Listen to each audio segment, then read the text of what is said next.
Assalamualaikum warahmatullahi wabarakatuh. Selamat pagi semuanya. Apa kabarnya hari ini? Alhamdulillah. Nah, sebelum kita memulai pelajaran, alangkah baiknya kita berdoa terlebih dahulu. Berdoa dimulai. Berdoa selesai. Pada pagi hari ini kita akan belajar tematik 3B subtema 2 pembelajaran 1, 2, dan 3. Edo dan keluarganya adalah penyayang binatang. Edo memiliki beberapa hewan di rumahnya. Perhatikan gambar berikut. Selain senang memelihara hewan, Edo juga suka membaca cerita tentang hewan. Edo membaca dongeng tentang cerita sang ayam jago baru. Bacalah cerita berikut ini. Ayam jago baru. Ada ayam jago baru di suatu dusun. Dia datang dari kota yang jauh sekali. Suatu ketika ayam jago terjaga dari tidurnya. Matanya yang masih mengantuk perlahan terbuka. Di langit dia melihat benda bundar berwarna kekuning keemasan. Itu pasti matahari, pikirnya. Maka walaupun dia masih mengantuk, dia melompat ke atas pagar. Kukuruyuk, hari sudah pagi, kokoknya keras-keras. Induk-induk ayam bergegas berlarian keluar. Mereka mulai mengais-ngais mencari makan. Wah, betapa gelapnya hari ini, keluh mereka. Tiba-tiba terbang melintas seekor burung hantu. Dia hinggap di pohon dekat mereka. "Kamu siapa?" tanya ayam jago baru. "Aku burung hantu," jawabnya. "Hai, mengapa kalian ribut-ribut di tengah malam begini?" Si ayam jago tadi berkokok. "Itu tanda hari sudah pagi," ujar induk-induk ayam itu. Mereka kemudian ribut bergumam. Si burung hantu menepukkan sayapnya meminta mereka tenang. "Iya, itu matahari sudah terbit di langit," ujar si jago. Si burung hantu tertawa terbahak-bahak. "Itu bukan matahari, itu bulan purnama," katanya. Induk-induk ayam kembali bergumam. Mereka kembali ke tempat masing-masing dan tidur lagi. Si ayam jago baru merasa malu. Dia berjanji besok lagi akan membuka kedua matanya lebar-lebar. Dia harus yakin yang dilihatnya adalah matahari. Setelah itu, baru dia akan berkokok. Setelah kalian mendengarkan cerita ini, kalian boleh mengerjakan tugas yang ada di halaman 49. Selamat mengerjakan. Ayam sangat bermanfaat bagi manusia. Telur, daging, kulit, dan bulu adalah bagian ayam yang dapat diambil manfaatnya. Salah satu hewan peliharaan Edo adalah ayam. Edo memiliki 2 ekor ayam jago dan 4 induk ayam. Setiap induk ayam memiliki 6 ekor anak ayam.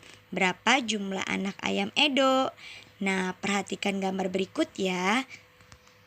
4 induk ayam memiliki 6 ekor ayam.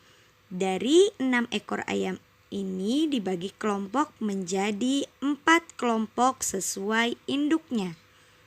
Nah, setiap kelompok berisikan 6 anak ayam. Penulisan lambang bilangannya adalah 4 dikali 6. 4-nya karena anak ayamnya diambil dari 4 induk anak ayam. Dan setiap induk ayam memiliki 6 anak ayam. Jadi hasilnya 4 dikali 6 sama dengan 24.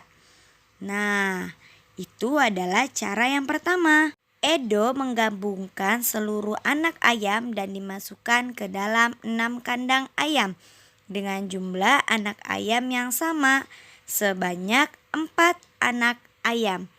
Jadi penulisan lambang bilangannya adalah 6 dikali 4 karena ada 6 kandang anak ayam dan setiap kandang berisikan 4 anak ayam. Hasilnya adalah 6 dikali 4 sama dengan 24. Nah, setelah kalian memahami tentang penjumlahan ini, kalian boleh mengerjakan tugas yang ada di halaman 53 sampai 54. Selamat mengerjakan. Semut adalah hewan yang dapat ditemui di rumah. Semut bukanlah hewan peliharaan. Banyak cerita tentang semut. Edo membaca dongeng kisah burung, kakak tua dan semut. Untuk memahami isi dongengnya, bacalah kisah burung kakak tua dan semut berikut. Setelah kalian membaca kisah burung kakak tua dan semut, kalian boleh mengerjakan tugas yang ada di halaman 59. Burung kakak tua berlompatan di pohon sambil menjatuhkan daun di kerajaan semut. Dapatkah kamu berlompatan seperti burung kakak tua? Dapatkah kamu bermain lompat tali? Untuk memahaminya, simaklah penjelasan berikut. Permainan tali merdeka. Permainan tali merdeka dikenal di berbagai daerah. Di beberapa daerah, permainan ini dikenal dengan nama lompat tali, lompat tinggi, dan lainnya. Idealnya, permainan tali merdeka dilakukan oleh 3-10 orang pemain. Permainan tali merdeka bisa dilakukan secara perorangan maupun kelompok. Peralatan yang dibutuhkan pada permainan ini adalah tali karet yang karet gelang dijalin memanjang. Berikut tingkatan ketinggian rentangan tali yang harus dilompati oleh pemain tali merdeka. Yang pertama, tali sejajar telapak kaki. Yang kedua, tali sebatas lutut. Yang ketiga, tali sebatas pinggang. Yang keempat, tali berada sebatas dada. Yang kelima, tali berada sebatas telinga. Yang keenam, tali berada sebatas kepala. Yang ketujuh, tali berada sebatas 1 jengkal di atas kepala. Yang terakhir, yang kedelapan, tali berada pada posisi tertinggi, yaitu tali diletakkan di ujung jari yang diacungkan lurus tinggi-tinggi di atas kepala. Setelah berhasil melewati tantangan tertinggi, maka tinggi rentang akan diturunkan secara bertahap. Kelompok atau pemain yang dinyatakan menang adalah kelompok atau pemain yang berhasil melewati semua tantangan terlebih dahulu. Tuliskan langkah permainan tali merdeka menggunakan bahasamu sendiri dan tulis jawabannya pada kolom yang ada di buku kalian pada halaman 61. Selamat mengerjakan. Ingatkah kamu dengan kucing pada gambar di samping? Hewan peliharaan siapakah itu? Ya, si Bubu, kucing kesayangan Maula. Edo juga memiliki beberapa hewan peliharaan. Edo juga merawat kucing kampung yang terlantar. Edo menyayangi kucingnya. Menurutmu, mengapa kucing banyak dijadikan hewan peliharaan? Apa manfaat memelihara kucing? Tulis jawabanmu pada kolom yang ada di buku kalian pada halaman 63. Selamat mengerjakan. Bacalah dongeng persahabatan kucing dan tikus yang juga dibaca Edo berikut ini. Persahabatan kucing dan tikus. Pada musim hujan yang dingin, tikus-tikus berkeliaran untuk mencari makan. Mereka sangat kelaparan karena cuaca dan angin yang dingin. Mereka bersembunyi di balik tong sampah di depan sebuah restoran. Mereka berharap ada sisa-sisa makanan manusia yang dapat mereka makan. Mereka menunggu dengan sabar. Beberapa menit kemudian, seorang pelayan keluar dari restoran. Ia menuju tong sampah sambil membawa kantong plastik besar. Para tikus yang menunggu dari tadi merasa sangat senang dan bersorak girang. Mereka tidak sabar untuk membuka plastik itu dan mencari makanan di dalamnya. Saat si pelayan restoran sudah pergi, mereka langsung berlari menuju tong sampah. Namun saat mereka berada di bibir tong sampah, seekor kucing datang menghampiri.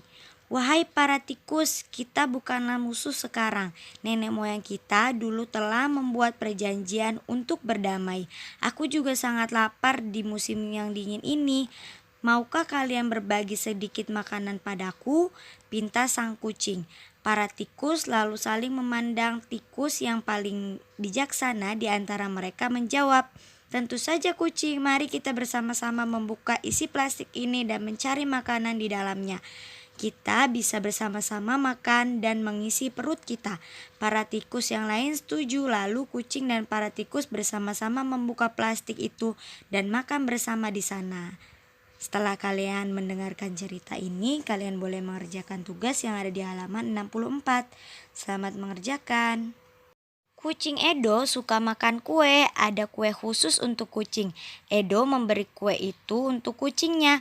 Pada hari Minggu, Edo memberi makanan kucing sebanyak 3 kali dengan masing-masing 2 buah snack. Nah, berapakah jumlah makanan yang harus Edo berikan kepada kucingnya setiap 1 minggu sekali? Mari kita hitung. Sebanyak 3 kali dan diberikannya 2 buah snack. Jadi totalnya dalam penulisan bilangannya adalah 3 dikali 2 sama dengan 6. Pada hari-hari lainnya, Edo memberi makanan kucing sebanyak 2 kali dengan masing-masing 3 snack. Bagaimana cara penulisan bilangannya? 2 dikali 3 sama dengan 6. Jadi, meskipun letak kedua bilangan ditukar tempatnya, hasil perkalian tetap sama. Maka perkalian mempunyai sifat komutatif atau pertukaran. Nah, walaupun ditukar hasilnya tidak akan berubah. Dalam artian jumlahnya akan tetap sama. Nah, setelah kalian memahami perkalian dalam pertukaran, kalian boleh mengerjakan tugas yang ada di halaman 66. Selamat mengerjakan. Alhamdulillah, pembelajaran hari ini cukup sampai di sini. Kurang lebihnya Miss mohon maaf. Wabillahi taufik wal hidayah. Wassalamualaikum warahmatullahi wabarakatuh.